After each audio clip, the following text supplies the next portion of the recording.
जाने के बाद तीनों बहनों की भाभी मेघना सिलाई करके और भाई दिहाड़ी पर काम करके उनकी पढ़ाइयों के लिए पैसे जोड़ रहे थे। रिद्धिमा, शिवानी, क्या करें? हमें ये कश्मीर ट्रिप कैंसिल ही करना होगा।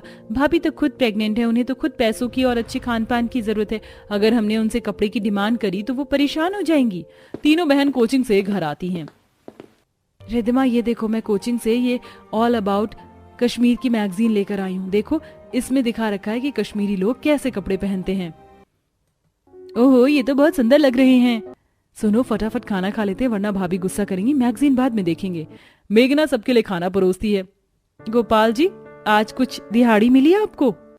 कहाँ मेघना, आज भी खाली हाथ घर लौटना पड़ा। काम चल ही नहीं रहा है।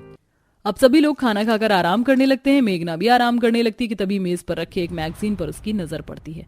वह मैगजीन को उठाकर उलटने पलटने लगती है। All about Kashmir.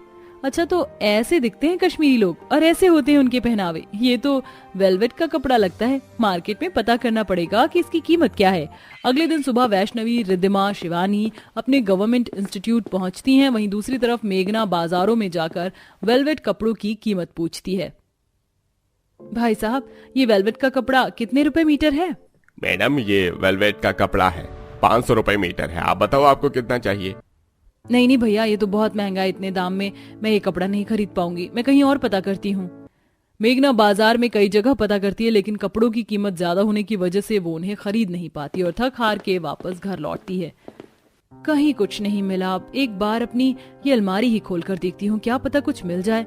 मेघना जब अपनी अलमारी खोलती है तो उसे कई साल पुरानी एक वेलवेट की साड़ी मिलती है, जो साड़ी उसने अपने कहीं आने जाने के लिए रखी हुई थी। इस साड़ी से तो मुश्किल से 2 या 3 ड्रेस ही बन पाएंगी और मेरी नंद को तो 3 दिन के लिए कश्मीरी ट्रिप पर जाना है। थोड़े और कपड़े सिलने के लिए मुझे पैसों की जरूरत होगी। क्या करूं? मेघना दुविधा में वेलवेट की साड़ी को लेकर खड़ी होती है कि तभी उसकी नजर अलमारी पर रखे अपने गुल्लक पर जाती है। मेघना साड़ी को रखकर उस गुल्लक को उठाती है।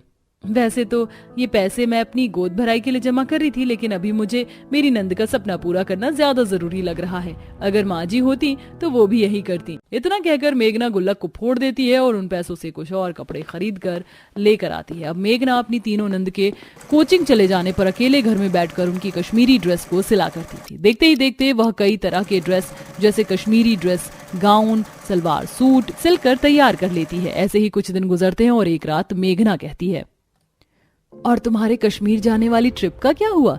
कश्मीरी ट्रिप? आपको कैसे पता कि हमारे कोचिंग के स्टूडेंट कश्मीर जा रहे हैं? तुम्हें क्या लगा अगर तुम अपनी भाभी से चीज छुपाओगी तो उन्हें पता नहीं चलेगा? अच्छा बताओ, कब जा रहे हैं सब लोग कश्मीर? जा ही रहे होंगे भाभी, कभी भी